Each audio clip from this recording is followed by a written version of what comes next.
Hey, what is up guys, OneStepUp here, and today I'm super stoked to show you guys that I got 12 wins in the Dark Witch challenge. Oh no, I mean the Night Witch challenge, not the Dark Witch. So here it is. I got 2 losses, but one loss was because of a really hard counter, and the other was kind of like an equal match, but I favored him a bit because he had a win condition. That's the lightning, and I had, I think, the fireball or poison, I'm not really sure. So I just lost like because of 1 freaking second. And here is the replay against that P.E.K.K.A. So you can see if I played Elite Barbs, he had P.E.K.K.A. to counter it easily. If I played Night Witch and Valkyrie behind, or even the bowler behind, he always lightning, which got him tower damage and also took my troops to like 20 HP. And this is the win condition that he had, the minor. Every time he got his minor in, I always had to play the Musketeer or Valkyrie, which results in a lightning. So I literally had no way to defend that minor, but it still got me. I mean, that match went so close in favor of my side because I almost won that, but I still lost, so never mind. And the 12th win is nothing exciting because I actually dominated in the first 30 or 1 minute, and he kind of rage quit it, so that's not going to be fun to watch. And this one, I just want to show you guys how to select good cards for the draft challenge. So here, what would you pick if you had arrows and lightning? Think. Obviously, if you take my advice, I'll say take the lightning, and that's what I exactly do, because lightning gives you like sort of like a win condition if you don't have any other thing. So whenever a person plays something at the back, you can always lightning it, even though you're gonna lose elixir, but you're always gonna get damage in. And the next card, what would you choose? Would you choose the princess here to get in some chip damage? No, you take the log. Why? Because it's the direct counter to the princess, and you get 1 elixir plus you get damage to the tower. So obviously I took the log here. And then here, what will you take? I think it's quite obvious here that you'll take the bowler here, because bowler is direct counter to the barbarians. So I did that exactly. And here, I think this is quite a tricky situation, because you might be thinking if you take the zap, you could do damage to the tower or deal with skeleton army. But keep in mind that you have the bowler, you have the log. Why would you need the zap spell for? No point at all. You need something better to cycle, and that's really cheap. So Ice Spirit, obviously definite choice that I made there. And I'm gonna, why can't I speed this video? I need to wait for 10 seconds. I just want to speed this video up to show you guys just a jinx of this replay, and hopefully y'all see how I play this game. I mean, this game was so much in my favor. So I put the Ice Wizard, he played that. I played Witch to counter everything, he froze. I played my bowler in the middle, pull both sides of the barbarians, and I used the lightning there. He says oops. I use archers to counter that. I use Witch again, Ice Spirit to pull and waste some time. Log again, giving some additional damage. And he didn't play his Musketeer, I'm not sure why. I think he's trying to build a good push. So immediately I lightning. Whenever person builds a good push from behind, I can always lightning. And again, I lightning there.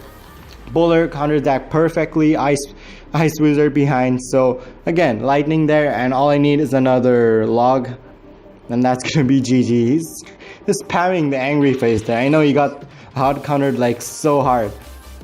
And then the next match, this one's kind of interesting because here, Mirror and the Pump. Obviously Mirror is a trash card. Never ever choose it unless like you're given a choice of, I don't know, it depends on the situation.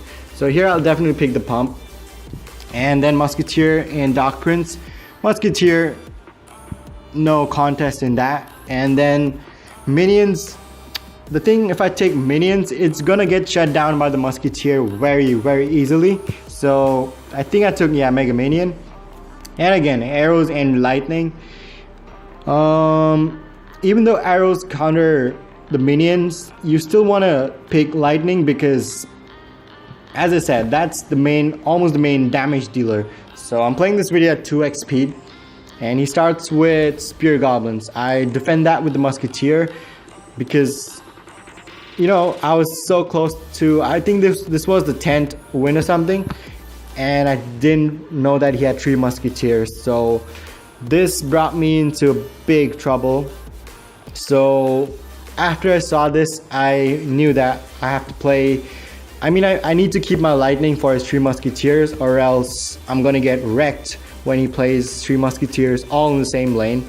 I have nothing to defend. Look at my hand, Mega Minion. If I put the Mega Minion there, it's gonna die off like in one shot from all those 3 musketeers, and my tower is gonna be really low in health. So I'm gonna play this at 1x speed.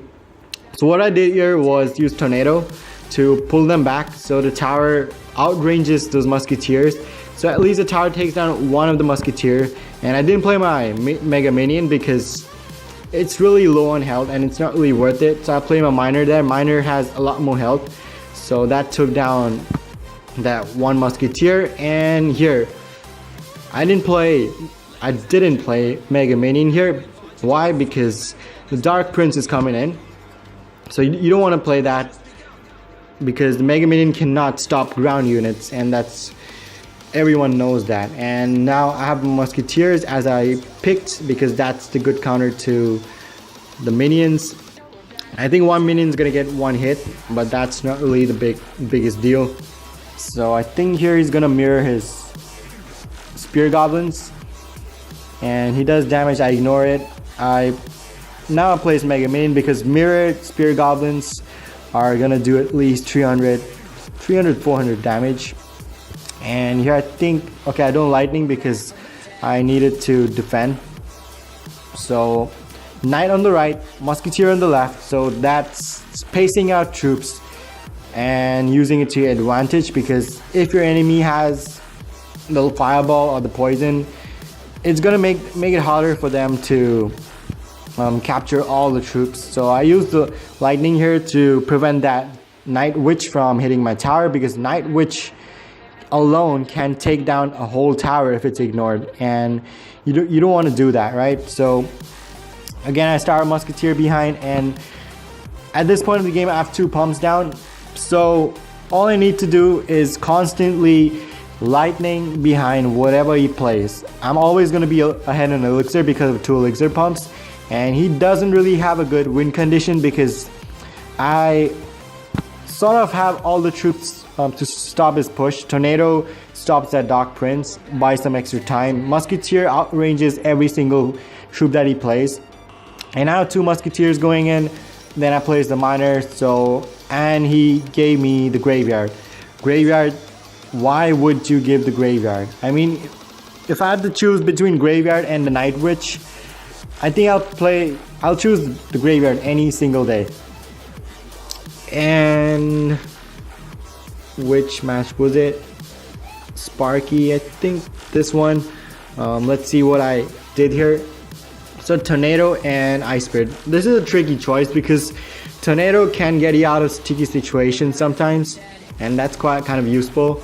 And if your opponent has a Hog Rider, Tornado does really good. So anyways, I picked the Ice Spirit here because it's a much cheaper card, and if your opponent has something like a Prince charging in, a Hog charging in, you can still manage to stop the Hog or any other troops. And here, what will you guys choose? I think you guys must be choosing Mega Minion, but no, I'll take the Wizard just because it outranges the Mega Minion. And here, if I pick the Executioner here, I'll have 2 troops of the same archetype, the same type, doing splash damage, and I wouldn't want that. But Executioner is a good counter to the Lava Hound, so this is definitely a very tricky situation. But anyways, I still took the Lava Hound because I had the Wizard, and I knew that I'll have other cards to support the Lava Hound. So Lava Hound is going to be my main win condition, because Executioner and the Wizard, they cannot reach the tower. So here's Sparky. I gave him the Sparky because it's no point taking two expensive troops like cost 7 and 6, and definitely the NightWitch. So NightWitch is going to be a good support for the Lava Hound. I'm going to play this at 2x speed again. So here he plays that. I zap. I use Dart Goblin there. So I'm still ahead on damage there. So 2162. So he has a rocket as well. So that's going to be a good value for him. I'm going to start Lava Hound in the same lane, and then start the NightWitch. And a good tornado by him, because that took down my NightWitch. So, and he's on time with Executioner. So I did literally no damage with that massive push. And here I use Mini P.E.K.K.A to counter that, and Barbarians to counter the Goblin Barrel. So the Barbs are gonna get wrecked by the tower and the Mega Minion, so none are gonna get a hit off. He plays his Prince as well. So look at this. This is when the Ice Spirit comes to use. I don't have any other ground troops except the NightWitch, but the NightWitch is gonna get shut down by the Prince if it gets charged on it. So I use the Ice Spirit. It freezes both those troops, and the Wizard starts hitting that. Then I use the Dart Goblin to absorb that Prince's charge, and that's a good play because the Wizard costs 4 and he used Tornado, which costs 3 to counter that. So kind of okay with him. And here I'm trying to avoid playing ground troops because the Sparky is gonna just destroy everything. So yeah, so I use the Ice Spirit there to soak up the charge of the Sparky. I'm completely ignoring that Lava Hound because I need to deal with the Sparky before I go for the counter push. So Sparky gets shut down quite easily. Dart Goblin at the bridge. That's gonna take down that Executioner, but really good tornado by him. That's gonna take down all my troops, almost all my troops. But the Dart Goblin almost took that Executioner down. I use Wizard, a bad tricky barrel by him. Why would you use a tricky barrel when I don't have the log? I mean, even if I zap, your goblins are gonna get like 2 or 3 hits off. So not worth it to use the tricky barrel. And I zapped right on time, but he played a good tornado there. So it clumped up all my troops together and took down my... And look at that, I put my barbs to stop that Prince from getting the charge, but the Sparky got that hit off. But I still took that tower down because he kind of ignored the Lava Pups and took down his tower. I think that's gonna be it for the tips and strategies for the draft challenge. And let me know in the comments below how many of y'all got the NightWitch. So to end this video and wrap this video off, I'm gonna open this NightWitch draft challenge chest, and I'm gonna collect this NightWitch. Whew, wow, NightWitch legendary. So I have all the cards, and I'm so happy to win this. And I'm finally gonna open this chest, and 11,000 gold. OP, man. 20 zap, 31 goblin gangs, 47 delete barbs, 48 knights, 10 heal spells. Can I get another legendary card from this? 70 archers. I want a graveyard, please. I want to get my graveyard to level 3. 273 bombers, 45 hog riders. Okay, so the game wants me to become a hog rider player. I think I'm gonna get common cards, a bunch of common cards. Epic, 6 epics. Guards, so underused. So guards is gonna be a good card to counter the NightWitch for a positive elixir trade. But still, guards are not that flexible in the current meta. And I hope you guys enjoyed this video. If you did, please don't forget to hit the like button. Comment down below if you need any help on any decks. And also don't forget to subscribe to the channel for more contents like these. I'm OneStepUp, and I'll see you guys in the next video. Peace and